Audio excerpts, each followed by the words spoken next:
Bristol, European Green Capital 2015. It's no use preaching climate change. We have to do this with a sense of fun. There's no use being a green capital an all-hair shirt and too serious about it because people switch off. Bristol is doing green in a really interesting, kind of innovative way.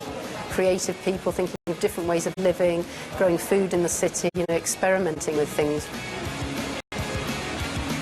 It's like a really networky, webby city of lots of small things going on that have grown from the grassroots. And it might be quite unique in the sheer vitality of the grassroots movements.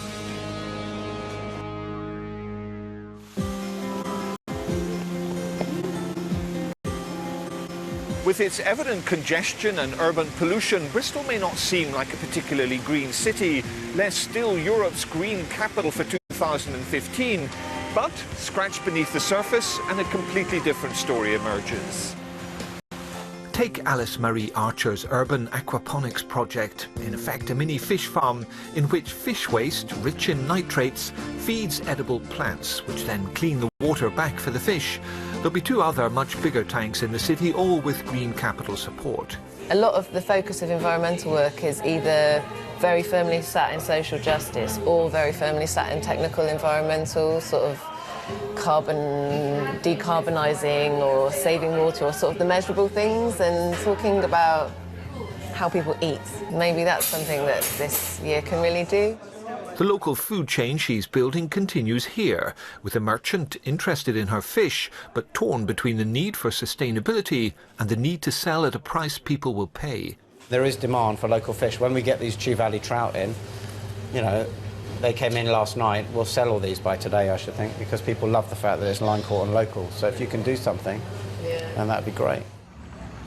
At a conference that evening, local MEP Molly Scott-Cato joins a group of green thinkers promoting the idea of transitioning to the green economy. We're in an urgent situation in terms of needing to make this transition to a green economy, and we need to have politicians focusing really hard on this and creating the incentives we need to make that transition.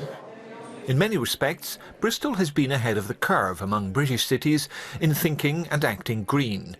It started as far back as the 1970s and has been evolving ever since. Green is very much about being smart, being intelligent, but I think in terms of green jobs, a lot of that is about relocalising production. So, as I said, people are growing food here in the city, also generating electricity in the city through solar panels and so on. So I think it's that whole idea about localising your economic relationships. Community collaboration is at the heart of life in Bristol, and a lot of it starts here.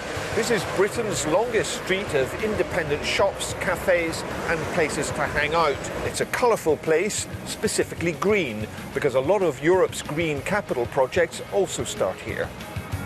Here at a multi-purpose community hall, I meet David Saunders, a green pioneer who introduced Bristol's first communal solar power system for the community centre. They've paid for themselves in 8 years. Once the basic cost of generating a chunk of raw energy is very low, the rest of the economy comes in line. His ambition? To roll out cheap-to-install solar panels on houses across the city and manage them as a larger energy collective.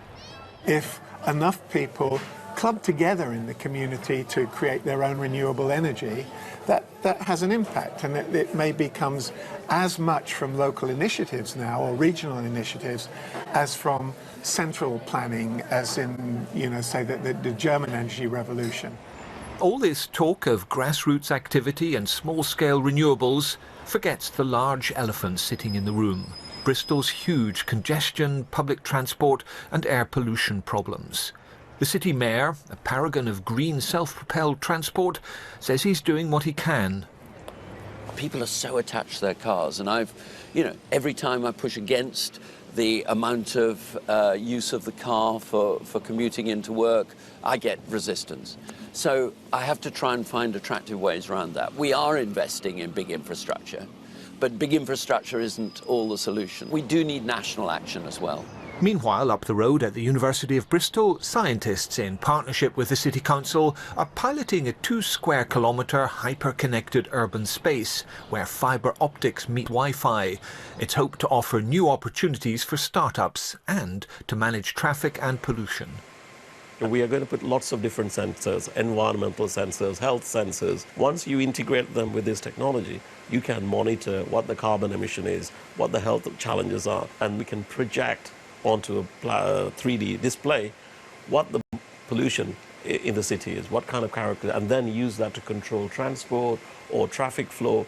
The project is precisely the kind of programme identified in the €315 billion growth plan of European Commission President Jean-Claude Juncker. Connected, eco-conscious, friendly to the real motors of growth in Europe, SMEs. Just make sure it reaches its target is the message to Mr. Juncker. The green economy is going to rely less on energy and more on people, so it is automatically a jobs-rich sort of economy. You would have green money creation to fund green projects, and that would ensure that the Juncker plan moved us towards the green economy we think we need to see. Whatever the outcome, politicians can know at least that a lot of work has already started here and will continue long after Bristol has passed the baton to Europe's next green capital.